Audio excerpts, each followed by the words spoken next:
July, probably through August. So about seven or eight weeks. Any questions on the potential harvesting? Yes, Ben. So maybe I'm wrong. So obviously you needed $20,000 to apply for the DNR report, correct? The DNR application? No. The application for the wheat harvesting, there's no cost with that. What was the 20? You said 20,000 for DNR for compliance. You were saying before. You're saying something for the study or something for the study? Yeah, that's for the study, but it isn't with DNR. It's with a private consultant that does this kind of work. It has to be done before you start cutting weeds, or? No, it doesn't have to be done before. This year. But it has to be done in 2023, and they do that in late summer, early fall. So your question before is if the voters vote no for the 60,000, there's a good that if you don't have that extra 20, you don't get that. There's no weed cutting going to happen In There 2024 will be none in 2023. That's correct. or 2024. Uh, The aquatic survey and the lake management plan must be completed before the end of 2023. I will to be able to- guarantee you the lake management plan will be done. I will find another way to fund that That's, personally, if need be, to get that study done this year. That's gonna get done. that's where we talked about the legal piece. So, and I was splitting it roughly 20/40, it's actually 17/42 or, but I just mean it just to mean if somebody invests 22,000 in these machines and all of a sudden you go there in June and they vote no to this, no to it, fixing those machines means nothing unless you're gonna cough up. That's right, because we'll have to re-up them again next year. but the lake management plan is critical path. I mean, that's the first piece of the puzzle, right? Right. Unfortunately. And we have to have that done by year end in order to do anything in 2024. We're still operating on the existing lake management plan, which sunsets the end of this year.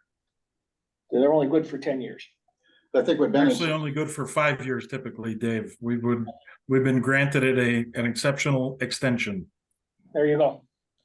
so I think that what Ben is bringing up is a very interesting point, which is if the loan does not get approved, and there's an investment in getting the harvesters ready, then what? So Eric, I'll remind you that got discussed at our prior meeting. And Boz's opinion, and if, or someone else from the village of Port Edwards would need to validate this, then instead of paying back the loan in 2023, we would pay it back in 2024 and judge our budget and accordingly. So it'd be 6 months before we pay him back or whatever the timing would be there. Well, let me rephrase. At the meeting on June 12th, if the loan is not approved, that means we don't have funds in 2023 to do anything. And by then, the starting of the repair of the harvesters will have started. So the question is, however, we can stop the repairs on the June 12th evening, if that's the case, because it's a 3-day process. That's right. Thank you. And then comes, how do we pay for the aquatic survey and management plan? We'll have I'll to- put it in the minutes that I will guarantee that we will get money to do that, even if I have to do it personally.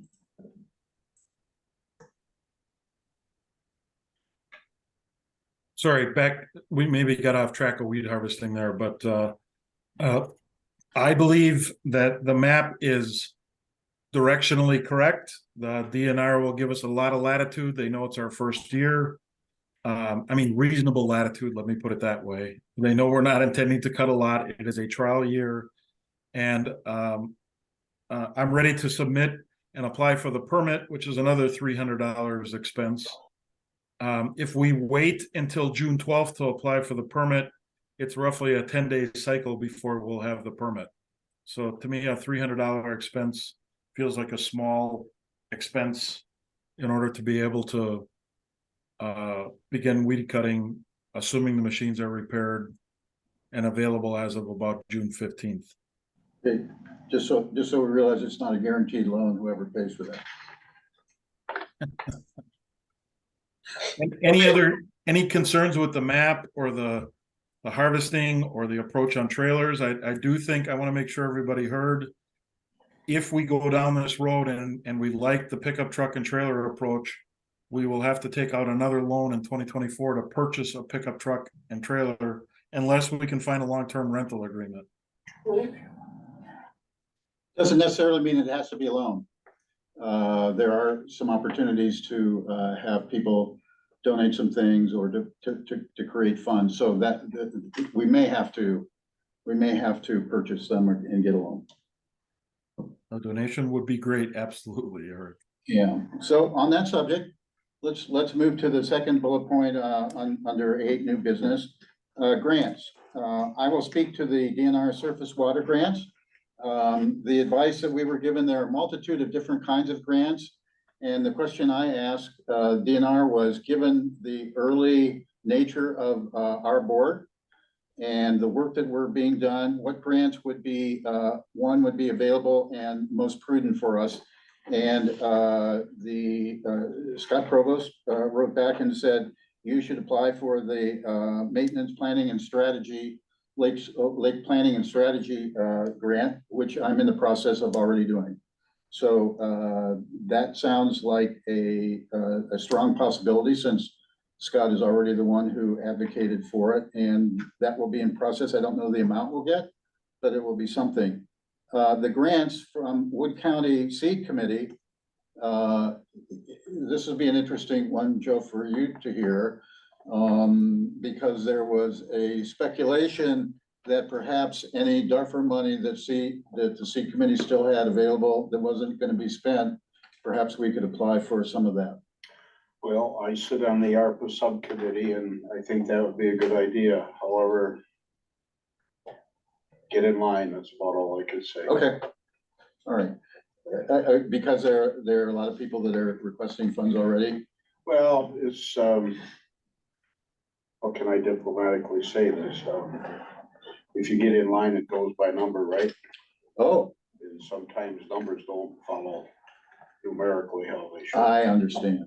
But I will be seeing the county board chair, who chairs the ARPA subcommittee meeting, and I will put in a word. Good, and then maybe I could get with you and you could advise me on how to put that grant together or request together.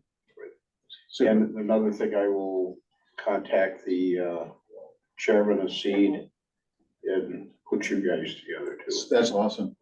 That's awesome. So that grant is all dependent on the ability for Joe Zerflu to make it happen, is what I heard. Lyman, make sure you attend the next meeting. Dave and our chairman are picking on me. I will do my best. Sorry, I'm not there today. Okay, so the next item is old business. I don't think we're ready to talk about fee schedules, but we are ready to talk about the definitions of the 3 categories of property that we did vote on 2 meetings ago. So let's move to that, and I think you do have before you copies of the first draft, or a draft of the classifications. So let's look at those and invite questions on that. Thank you. Eric, I'm trying to find that online too, so. And I'll share it if I can find it here. You don't need, Tammy, that would be great for Tammy. I would appreciate it if you could do that. I think we could go ahead and start with questions and so forth, so being conscious of people's time. So just as a refresher, we moved from 4 categories to 3, improved properties, parcels, not improved, and an exempt category. So let's take them one by one. As you're reading it, I'll give you a minute to read it, but let's start with the improved one and see what needs to be done, if anything, to add more clarity to that.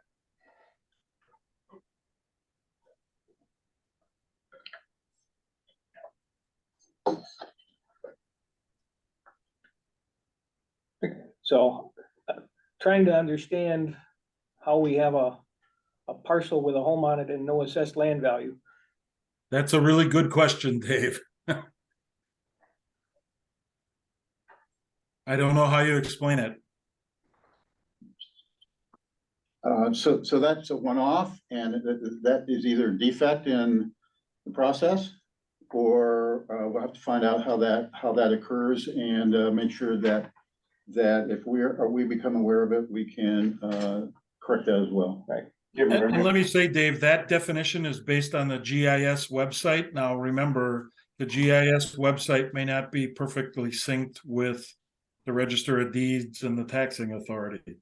Correct. No, I think the definition is correct. It's, I think when this goes from being a draft document to the permanent document, I don't know that we want to keep the note there. I agree. But it's an interesting quandary that property exists, and trying to figure out how that happens.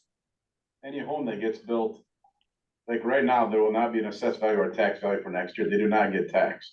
So that's why it's like, if you build a home any home that's getting built this year over there, like there's 3 of them that were built, at least in our area, they will not pay tax or get assessed this year because it's not a full year. It doesn't start till 2024. So that's where that's coming from, is there's houses right now on properties that just finished and there's not assessed value on those properties because they do not receive a tax bill for the home that's built, just the land this first year. Right, so what's listed here is there's no assessed land value. There is no land value on this one in particular. That's what's puzzling. The home value I can understand, the land value is the one that's got me puzzled. Well, it could be assessed. Well, or it's a miss. Yeah. So just for clarification, thank you, Ben, for raising that. So it's kind of like the reverse of having a baby on December 31st. If you have your house finished on January 1st, it doesn't get. What's reversed back to us, you mean, Sarah, we're not getting any tax revenue this year from the village of Port Edwards through you guys, because this year's going to Saratoga, so that's, the tax are always a year behind, everything's a year behind. No, I appreciate that, but remember, this is a lake district, so even if it's Saratoga, they're gonna get taxed whenever it shows up as being improved property. But it won't be until the following year. Right. But you're saying it won't be until the following year. Any house that's built from January 1 until December 31st will not pay full taxes will not pay full taxes for the full value of the house in 2023. Okay, but will they pay some? They'll pay on the property that it was before, whatever they paid last year. So for purposes but if a house was built in 2023, it will become an improved lot for our purposes in 2024. Yeah, that's what I meant. Yeah. So the key is get your house finished in January. And then it's not improved. Because you won't be taxed Right. fully until the following year. Right, yep, Okay, that was my yep. attempt to be humorous. I was following you. Okay, that's cool. Let's go to the not improved.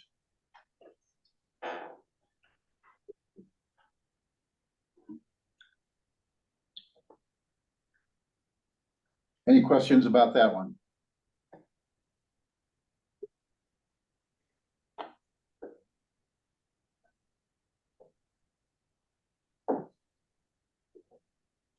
Hearing none? Let's move then to the exempt. And I'll give you a minute to read that because there are 3 sub points about the exempt one.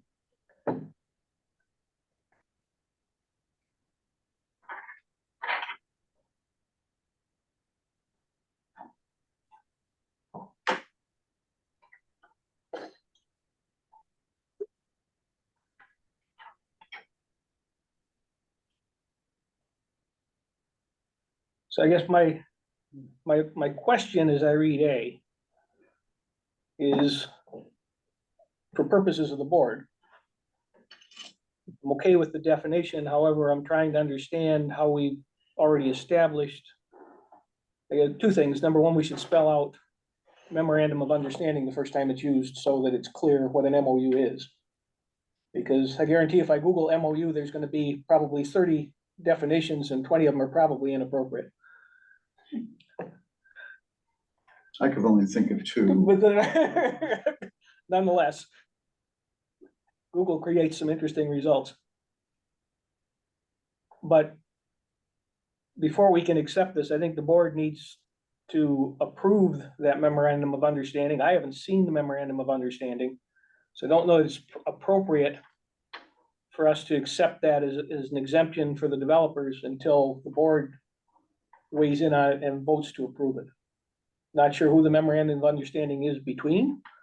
Obviously, it's between the developer and somebody, but it was not voted on by this board. It hasn't been voted on this board. I've raised that. And actually, there was a resolution by Port Edwards on this matter. And it was approved with the intent of going to Saratoga municipality and then Grand Rapids to have that all approved. When I asked, because it was my belief that this board is the determiner of fees, not necessarily municipalities, the response I got was, well, the municipalities can, by I was going to say caveat, and that's not a particularly kind word, can, by their own decision, decide to exempt properties from taxing purposes. But there's a difference between municipal taxes and Lake District taxes. Yeah. Agreed. So while the point of Port Edwards and Saratoga and Grand Rapids spelling out that agreement, it seems to me that that does not become a memorandum of understanding of record for the Lake District until it's voted upon by the Lake District. I would agree, because I spent a lot of time over the weekend trying to find exactly where that could be done and struggling to find it. So I agree. I think the board needs to vote, or maybe the board more appropriately needs to generate a separate memorandum of understanding with the developers and get that on record. Well, I think it's possible, just for expediency, that once it comes back from those three municipalities, we can add our signature to that as well, if we decide to approve that. So I would suggest that we put on our next board meeting an agenda item to discuss approval of that exemption. And then we should have that exemption in hand well before the meeting, so we've got time to read it. Yeah, sure. Agreed. Because otherwise we'll spend an hour here, because I'm sure it's not a simple agreement. I think, could I add to this, Eric? I mean, the donation discussion between the Pawlowskis and Port Edwards has been going on for at least 5 months, probably longer. A year, I don't know, a long time. And the MOU is between Port Edwards right now and Pawlowskis. And I believe a condition for us accepting the weed harvesting equipment will be to agree to the MOU that Port Edwards has with the developer. Because that was the condition under which the equipment was donated to Port Edwards. Since it was not donated to us since when these discussions started, the Lake District didn't even exist. So this discussion precedes us, and I think we can say we don't like it, or we can try to do our own agreement. It'll be a done deal between Pawlowskis and Port Edwards. And it's our choice to accept the weed harvesting equipment with those conditions or not. Well, or Port Edwards ends up owning some weed harvesting equipment. Which they will sell if the Lake District doesn't want it, which is fine. Right. Look, I'm just saying, I think we're all in agreement. We need a signature of approval from the Lake District, regardless of who else has one or not. And let's get that done. Okay, anything else on the exempt category? There's one item on here that came up when Boz and I discussed this, Eric. I think it's fine to leave it. I thought we had wording on here that allowed it to be at the discretion of the board. And B, there are several lots, parcels in the district that are shared septic fields.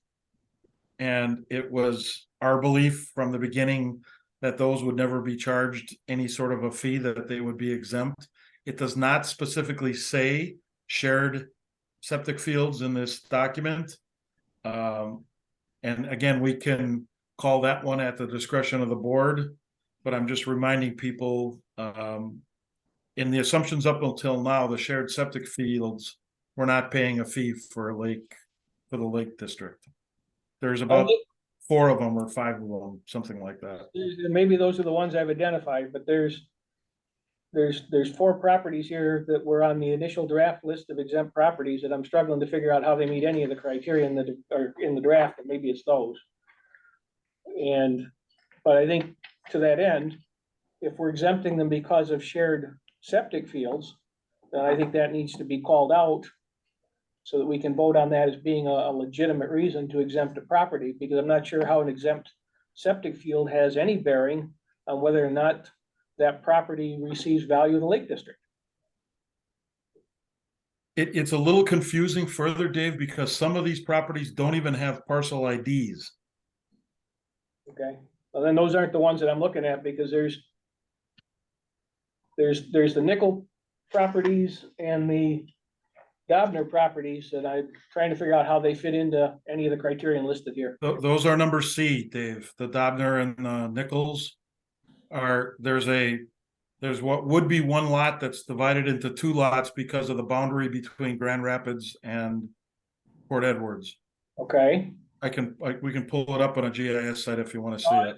I'm fine with that, but then how are all 4 lots exempt rather than just 2? Because the 2 that I are think clear there's 4 now- lots. There's 4 lots that fall in that category, Dave. Well, if I look on the map, there are 2 of them, 3 of them are waterfront lots. So. Okay, so let me be clear. Let me give you an example. 2 of those lots are in Grand Rapids. The extent of how wide is this room? Mhm. What, 15 feet, 20 Yeah. feet? And the whole rest of it is in Grand Rapids, where the house and the improved part of it is. I want the improved part to be the lot that counts for tax purpose, for fee purposes, not the 20 feet that is on the shoreline, but is 20 feet.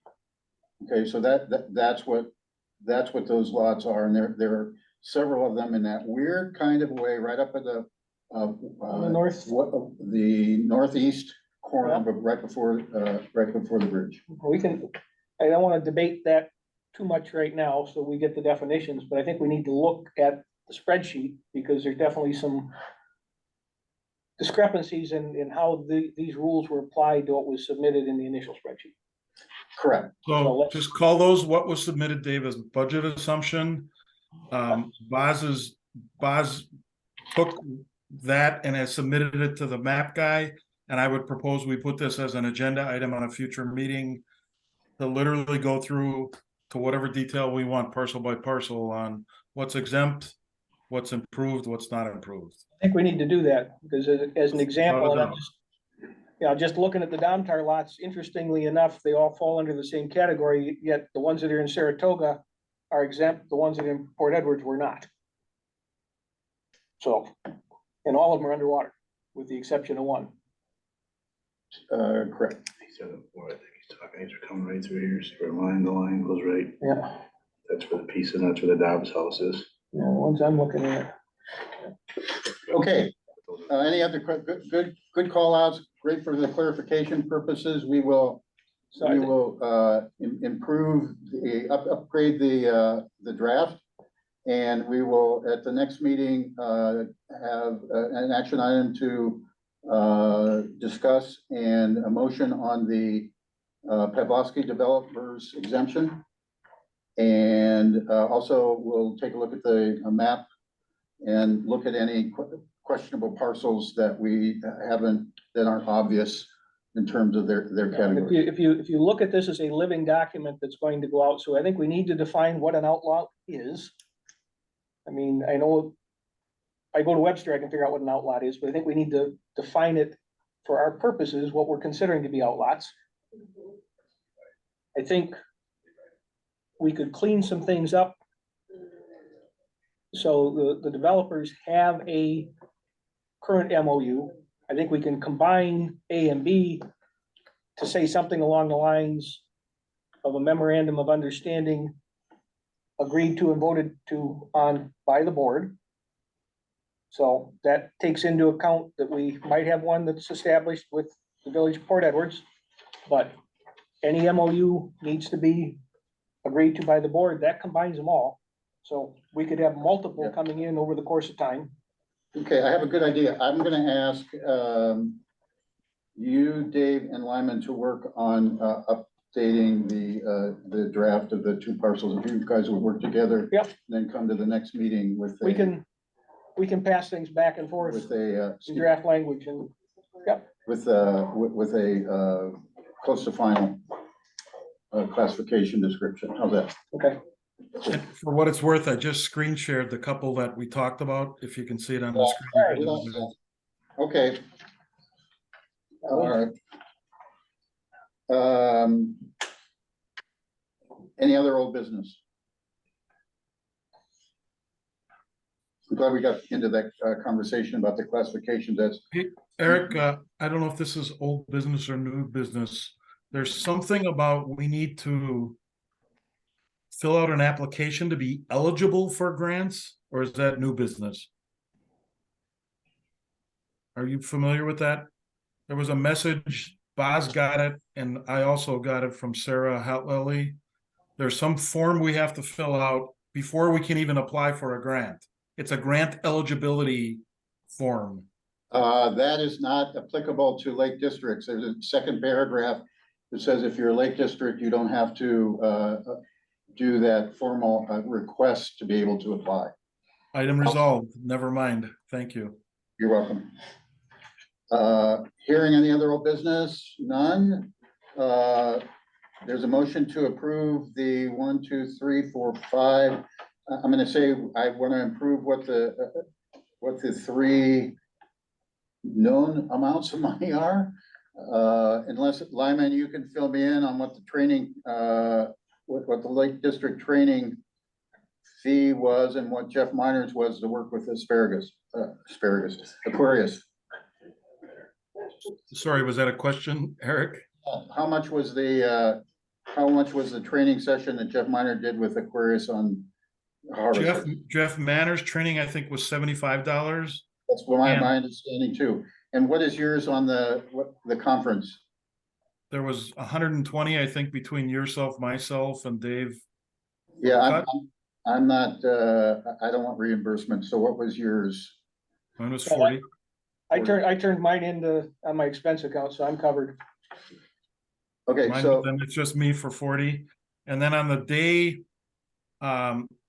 when Chad is here on June 12th through 15th, we're hoping to get a few hours of training from Chad with our new operator that should be on board then for both. yeah, that's Jeff. great. But this is going to be a motion about bills that have already taken place. Sorry, past bills. Sorry. Thank you. So is there a motion to approve the 1, 2, 3, 4, 5 bills, including $75 for the Weed Harvester Aquarius conference training that Jeff Miner did, and the $40 for the Lake District Conference to Lyman? So Lyman's was $40. Yep. Correct. Okay, My only question is we try and word the motion. We don't have anything to pay the bills with, so do we make the motion to pay the bills once we have money? Or? I think it's a good clarification. I have never been, I'm just gonna say this out loud. I've never in my life been in a situation No. where I've had bills that I have no money to pay. I'm with you. I'm And sitting here so, trying to figure out how I vote on if paying you bills would like- with no money. If you would like to table this until after June 12th, I would be in favor of that, if somebody wants to table it. you as chairman can just pull it off. I'm pulling it off and we'll bring it up after June 12th. There we go. Yeah. Thank you, sir. Otherwise, it all comes out of your salary, Eric.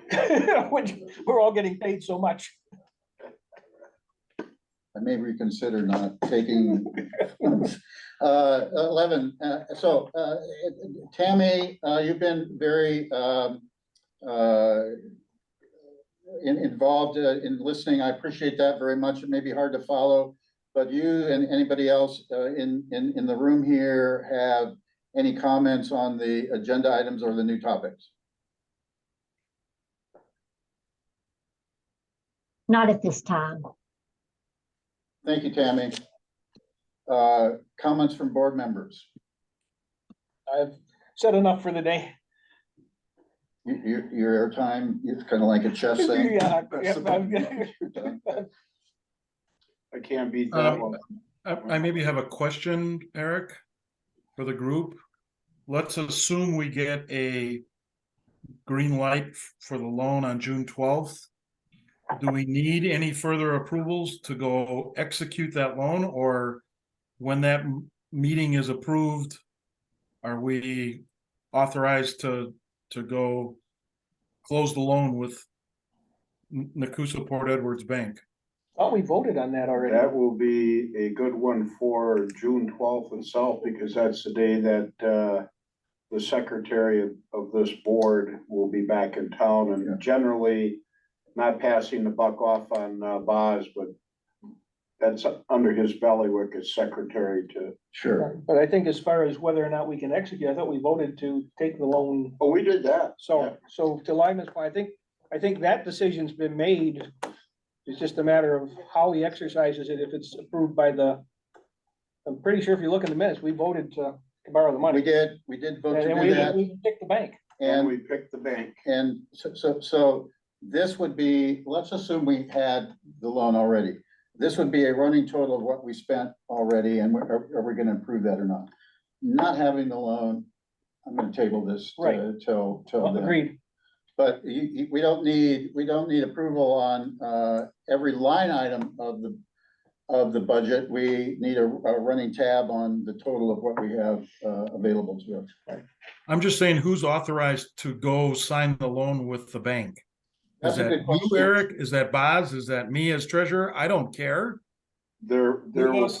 probably be two. You'll be one for sure, and I'm thinking, that's right, we have a separate treasurer. Lyman might be the other one. Okay, So we don't need a motion for that. It was a clarification that we ought to be able to sign the loan. Again, assuming that's approved at that point in time. We already agreed to it, so. Signed a lot of loans for the village. that sounds good, as long I've got to check with my chief financial officer to see if that's approved at home before I put my name down for a loan. Hi, Eric. Eric, Yes, Tammy. I just thought of something just for clarification on my end, if it's okay for me to ask. The notices that went out to everyone for next 12th, so they know they have to, I haven't seen that, so I'm just curious. Those individuals know they have to be there in person as required by statute, correct? Yes, ma'am. So but there will be a Zoom option on top of that, just in case anybody is not voting and wants to listen in. Is that correct? Yes, ma'am. Okay, thank you for the clarification. And I will make sure that you get a copy of that, so you have access to the Zoom call or anybody else that you deem is interested in having it. Thank you, very helpful. Yeah, Tammy, it's in the very first paragraph of what's sent out, probably the third sentence. So, Okay, very good. Thank you. Okay, so I'm gonna make one other statement going forward. I will make sure that we have the correct documents to review ahead of time. And I've taken minutes of this meeting. I will get those out for the board's review for this meeting. And that's all I have to say about that. Business items for our next meeting, date, time, and place. So I already have two, which are the reviewing the exempt status of the Pavlovsky developers proposed agreement, or the one that was signed by Port Edwards. And the second one is to review the updated or the final parcel descriptions and taking a look at the particular parcels that may be subject to question. So those two items are added to the list. Anything else that anybody has? Eric, I would suggest we take another look at the budget. Let's assume the loan is approved. Our budget for 2024 looks quite a bit different than what we last looked at. Because now we will have actual expenses in 2023. I think it's good. I've been trying to constantly update that as this has moved along, but I haven't shared it with the board. And it is not meant to be a final draft. It's just, hey, here's a snapshot of where the budget's at. Just to give everybody a feeling for it. I agree 100% on that. It'll be about the time that we should be doing that. Yep. I think as we get near the end of June, into July, that's the proper time to do that. And certainly after we get by the most critical part for us right now is June 12th. So I could propose we have a meeting, our next meeting on June 19th, which is 2 weeks from today. Yep. Same time, same station. Yep. How does that work for you, Joe? It's gonna be a tight squeeze because I'll be heading up to Saint Germain. I'm on the Lake District up there, just one little cabin on Little Saint Germain Lake. You are a glutton for punishment. I love it. Okay, all right. If we Started. started earlier, does that allow you to be here, Joe? It'll be a heck of a lot better. Cause my day is pretty open that day. I could come over earlier. I would prefer to meet earlier. You wanna do a 11 AM or a 1 PM, something like that? Let's do a one About 1 o'clock. o'clock. Thank you, gentlemen. 1 o'clock, June 19th. Yep. And so then we'll add that third as a additional item is the next iteration of the 2024 budget. Well, that's probably better too, instead of waiting too long after the meeting on the Right. 12th, because we could really recap what the taxpayers around the lake were thinking. Yes, we'll either be Tarred and feathered or picking gravel out of Yeah, our we'll butts either in the be- landslide. bringing something to collect coin, extra change with or something. Yes, sir. All right. I would suggest we might want to get just a report on the repairs of the machines and the initial efforts to operate them. I Yep, think we'll worthwhile. follow up with some of these items that we talked about today and get those updated as well. Okay, So June 19th, 1 o'clock. June 19th at 1 o'clock. Did we have somebody put a notice out on that right away? Last time it kind of got done last minute. Can our intern help us do that? Well, the notice usually comes with agenda, so it's gonna take me a couple days to get the minutes and that kind of stuff, so. And I can't do the Zoom thing, and I'm not sure if you can, Paul, set up the Zoom for June 19th, can you? Yeah, I should be able to. I'm gonna get on with Boz a little bit here and figure out what's going on. All right, spend as much time, if he's on vacation, spend as much time with him as you can. Eric, we could put a placeholder without the agenda and add the agenda too. That's up to Yeah, you. but that's two notices, Okay, let's see how quickly we can get the Zoom invite thing ready, right? Okay. I'll check with you. Yeah, at the very least, I should be able to have Boz at least set it up and then get me the link to Cool. send that out. All right, that sounds good. So I'll check with you, Paul, when that's ready. I'll get the minutes out and we'll do that quicker rather than later. Okay. Without objection, I'd like to adjourn the meeting at 4:26 PM. And thank you, everybody, for their attention and patience with a less than efficient startup and materials ready. Thank you. Like to thank our intern for getting us through this. In my notes. Thanks, everybody.